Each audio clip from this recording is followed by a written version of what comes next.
He needs to get over it for himself. It's not going to do any good.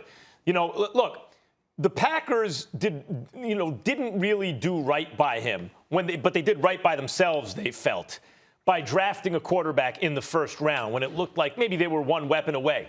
But you know what? They got him a coach when the other coach wasn't working. They won 13 games together and a playoff game against Russell Wilson in Seattle before Aaron Rodgers even knew what he was doing in the system, right?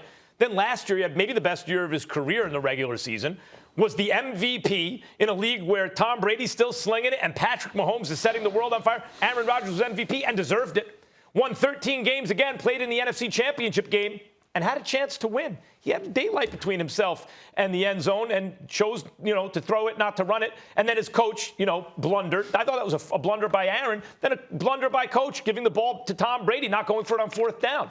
But the point is, he was in a position to win the Super Bowl this year. Mm-hmm. And now next year, he's going to be even more comfortable. They don't have to use a first-round pick on a quarterback. They're already pretty loaded. They're going to, you would think, get even better in the draft. There aren't that many better situations for Aaron Rodgers, even if you look around the NFL landscape. He's got to get over it because holding on to it is not going to do any good, and he's in a very good competitive situation. He's got to be focused, as I'm sure he is, on winning the Super Bowl this year. Jeff Saturday, I love you being on the show. I love going at it with you, having the ball and all of that stuff, having a real good time.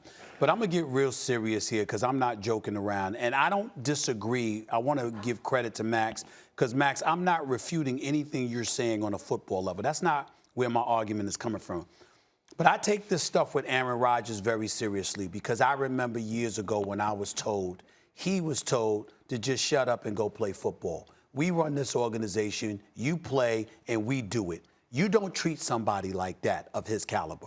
This is a guy who's got like a 126-63 record. He's won a Super Bowl champion.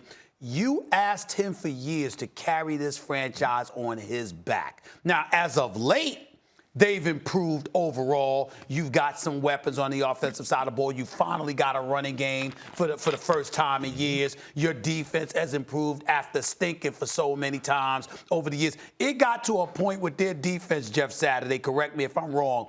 I'm not talking about immediately, but in recent memory, where the only thing that was popular about their defense was Clay Matthews' hair.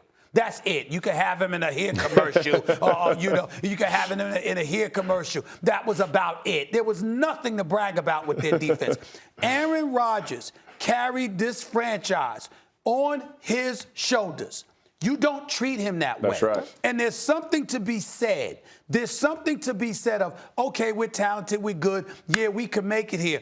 But why did Tom Brady leave? It wasn't just the weapons or lack thereof. I told y'all that I came on this air and reported that day. If Bill Belichick had said to Tom Brady, I want you to stay, Tom Brady would not have left Foxborough. He left Foxborough because he was deemed expendable. We can live without you. We gonna do things our way. We ain't worried about what you want. The hell with the fact that you're Tom Brady. I understand that. The hell with the fact that you're Tom Brady. All I'm saying in closing, and I give this to Jeff because I want to hear what Jeff has to say, is there is something to be said for someone who is inspired and is happy to be working for you because they feel like they're working with you. The fact that the Green Bay Packers don't make Aaron Rodgers feel that way. Sure, they can compete, Max, it's but stupid. It doesn't mean that he can't find someplace else with equal talent that's far more appreciative of his greatness than they are. That's what I'm going. Jeff, to that you say what? Yeah, I agree with you. Listen, when you talk about the beef that Aaron Rodgers would have with the Packers, Max, I agree with you. Like this team is a very good football team. They've been in the NFC Championship game 2 years in a row. They've done a good job with coaching and producing and all of those things. But there's a difference when you say the year before when they draft a quarterback in the first round that you know will probably not play for 4 years, maybe 5, with the way that Aaron Rodgers is playing. And did that really make them a better football team? Well, if there was some kind of catastrophic injury, maybe. But when you look at Aaron Rodgers and the level of play he's at, I think the beef with the Packers is what's producing part of that, right? This guy is a motivated guy. If you don't believe that he had a chip on his shoulder when he was drafted where he was, you're mistaken. Aaron Rodgers takes things very personally, and that's what takes good to great. And I understand people can use all kinds of factors as motivation. I think he's continuing to use this to motivate himself. But he has carried that football team and the entire organization the last 10 years and has done a phenomenal job at it. But when you look at how do you get over the hump and win the Super Bowl, you got to give him more. And if they would have brought in another receiver last year instead of a first-round quarterback, are you telling me they don't have better production in the playoffs? The coaching staff stays about the same? I think they do. So when you talk about an organization trying to be built for the future, I understand it. The other thing I would say about this whole Aaron Rodgers thing, and this is the question I would have.